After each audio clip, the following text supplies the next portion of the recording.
Hello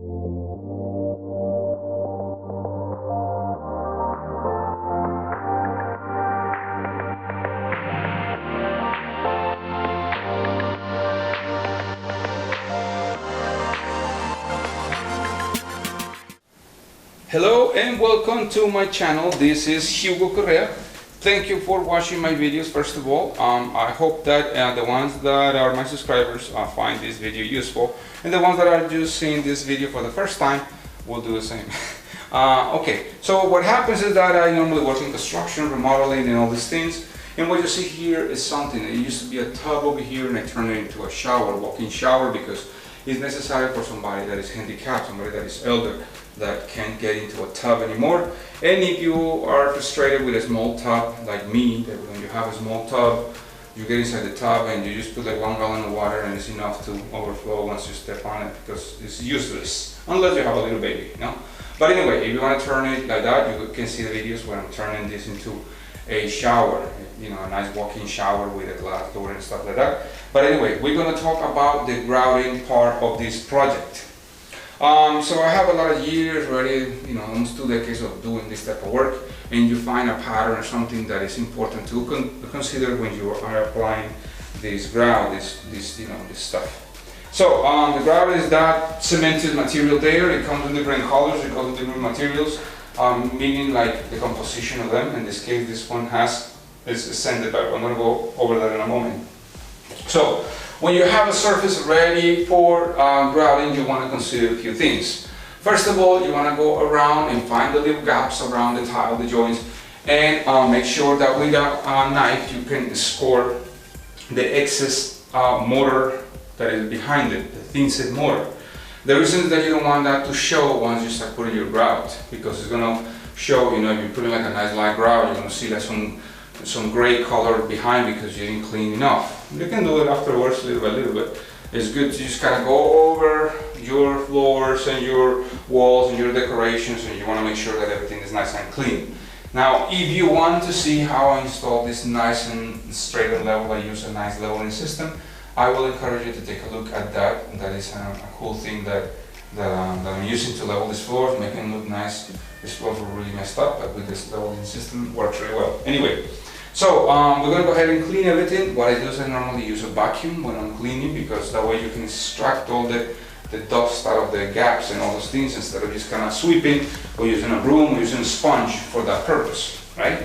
So having that in consideration, let me show you what type of materials and tools I normally use when I'm going to do this type of work. What you see over here, first of all, is a mask.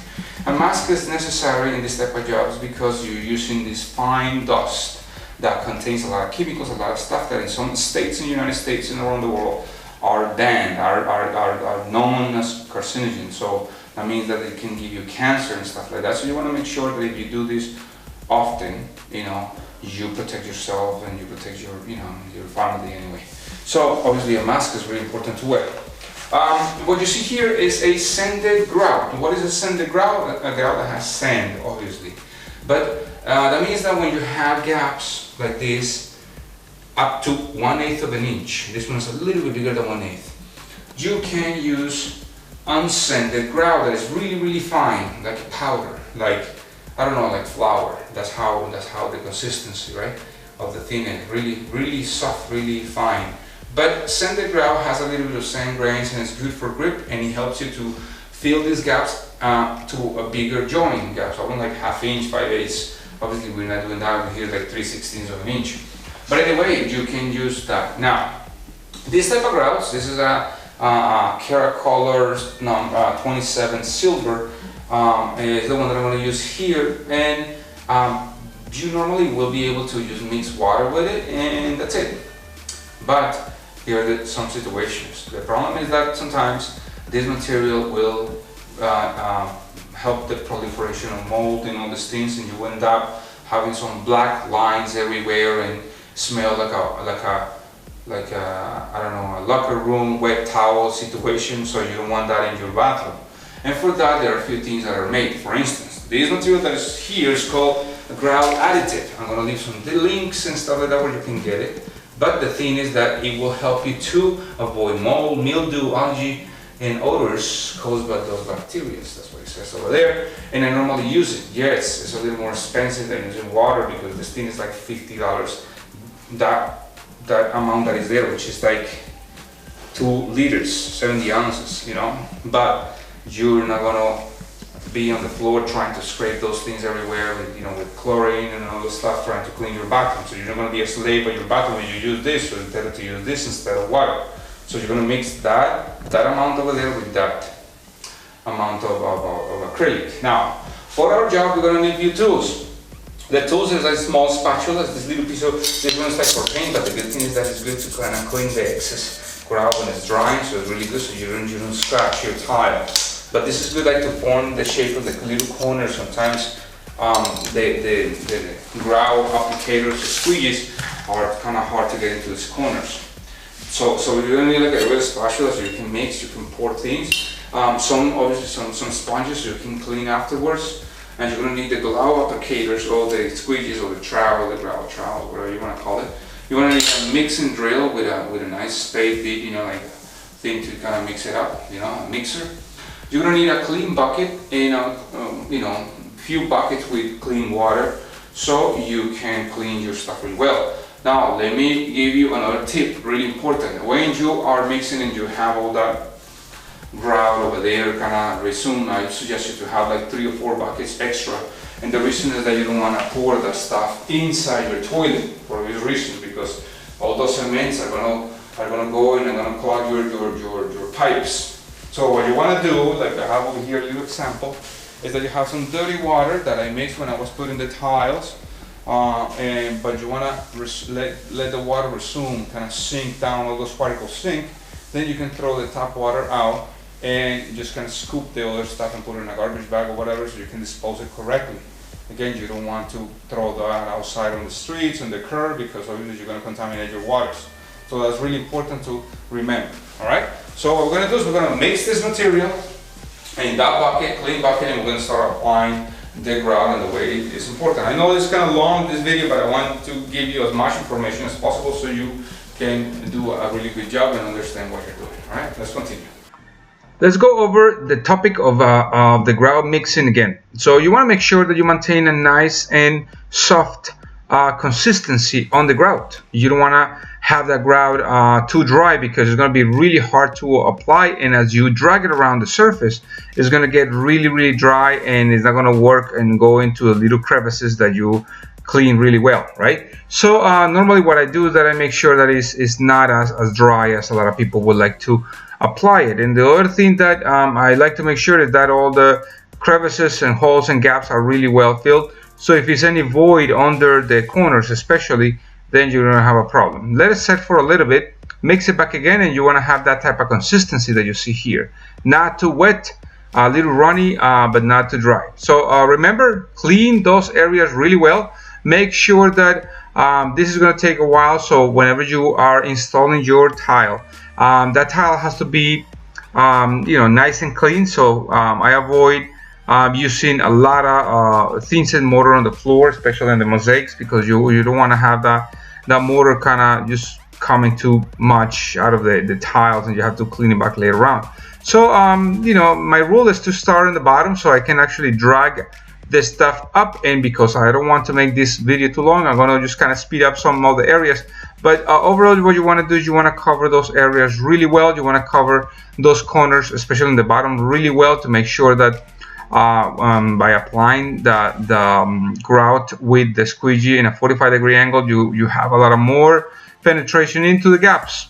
That's really important. And you know, start by closing all the little holes on the bottom and on the edges really well. Make sure that you go over these areas really well.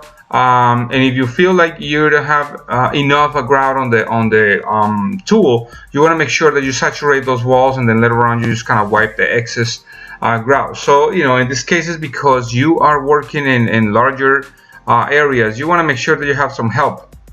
It will take you a long time, and by the time that you finish, everything will be really dry, and you're gonna have a lot of trouble removing all the grout. So obviously you can see my feet right now, but you want to make sure that you cover all the areas. I like to tile the walls all the way up to the ceiling because it gives me a lot of more surface to clean, and by the time that you put a little end cap on the top or little bull nose or whatever edge, you spend a lot of more time. So might as well, what I normally do is I just go all the way up with the tile, and then I grout the entire thing. It looks a little more professional, more clean, easy to move around. And as you move, you can see the little decoration that we put over there, because it's nice and flush, nice and even. Then the surface is going to look really well. A lot of people may not follow that idea of making those decorations really nice and straight. I have some videos where you can actually see how I installed those decorations in the middle, and they look nice and flush, so you don't have a problem when you're applying the grout. The biggest problem is that when you have that grout installed on edges that are not even, then you're gonna have a lot of excess grout everywhere. So you want to make sure that you do that really well. The same thing on the floor. Now that you finish with the ceiling, on the walls and stuff like that in the ceiling, if you have a steam shower, but in this case I don't have a steam shower, so what I'm doing right now is applying whatever leftover you have on the floor. Is really good to just kind of drag it around. Now your floor is gonna, especially the mosaic, is gonna eat a lot of more grout. So that you have to remember that when you have a lot of mosaics, especially all the little gaps are gonna go, they're gonna take a lot of grout. And on the larger profiles, you want to make sure that you apply that evenly, and again that you can actually press that grout really well against the surface, so you have the area completely covered, and you don't have like some sort of hollow spots, especially in the corners. Somebody puts a lot of pressure with, like, let's say women that if they walk in high heels in the bathroom and stuff like that, they may be able to put a lot of pressure if something falls. Those little areas are really important to cover. Besides that, you don't want to have a lot of dirt into those things. Now the cool thing is that we are avoiding all the dirt accumulation and stain, because we're using the liquid, that acrylic instead of water. So that will help you and gives you a lot of peace of mind when you're doing the stuff. So you want to make sure that once you have those areas covered, you can actually go in a zigzag pattern and you can start covering the area. Pretty much all the little crevices in the corners are the ones that are more concerning. Now with that little piece of wood, the stick, or maybe like a little spatula, you want to make sure that you have those corners nice and clean. A lot of people have the problem of leaving a lot of grout on those edges, and that looks really unprofessional, and it's really hard if you're going to put like the base molding, like in this case, that's going to be in your way. So you want to make sure that before this is too dry, you remove those corners and you leave those angles nice and straight. That's something that I see a lot of people making the mistake over and over, and you want to make sure that you remove that now that is nice and wet. So those are principles that I normally like to use. Then you can let it dry just for a little bit, and make sure that again, when you go around, you don't want to throw away whatever excess grout you have, because I'm pretty sure that as you move around and as you buff the area, when you put your sponges and stuff like that, then you're going to have an issue, and that is that you're going to have some areas that have small holes, and if you throw away all the grout, then you're in trouble. So you want to make sure that you have some grout left over, and so you can work with it. But now that it's not too dry, you want to go ahead and start cleaning the area really well. You want to make sure that those little areas in the corners, sometimes people put tape on the top of the ceiling, but that's an issue for me, because sometimes the paint comes out and you don't want to have that issue. So let's say, okay, good, you have about 2 or 3 buckets of water. Remember that you don't want to throw that water away. You want to make sure that the water is fairly clean, and the settlement, so the dust and stuff is going to settle, and then you're going to throw away that in a different way. You want to let that sit, and then you clean it. So now let's start with the part. I normally use 2 or 3 sponges. Sometimes if I have somebody helping me, I will be cleaning, somebody else will be kind of rinsing those sponges for me, so everything will be a little easier, a little faster. And those are things that I normally consider really well. So what I do is that I like to just kind of go in a circular motion, so I can actually feel with the excess grout that is on the wall, I can feel the little crevices, and as I move along and I look from different angles and different things, I can actually see the spaces that need a little more grout, and I just go ahead with my finger, and I just put a little extra. Obviously if you have bigger holes, you want to make sure that you cover that with using your regular grout applicator, squeegee, or whatever you want to call it. But just go ahead and clean a lot of the stuff really well. Now along the plumbing areas, if you have a lot of excess grout, you want to make sure that you remove that stuff, because when you start putting the trim, you're going to have an issue because the things are not going to screw really well. So if you notice, I put a little bit of blue tape around the threads of this roughing for the plumbing, because again, I don't want to start chipping those things away, scraping or scratching actually the trim and stuff like that. So you want to go ahead and put a little bit of blue tape, and then you take it out later on before you finish with the entire project. So it is really important just to kind of clean and clean and clean. Normally it will take you about 3 or 4 times to take all the haze out, but it's worth it. You want to make sure that later on you use like a dry rag to just kind of move the haze. Remember that once it's dry, you want to make sure that you use a mask, because it's going to give you an issue. Maybe you can use a little bit of a floor cleaner to mix with the water, and then you can remove all the haze and stuff like that. But that's really important, as I told you before, that you take all the little excess grout from those corners. It will look a little more professional, and people will like it more. You like it more because it's going to look nice.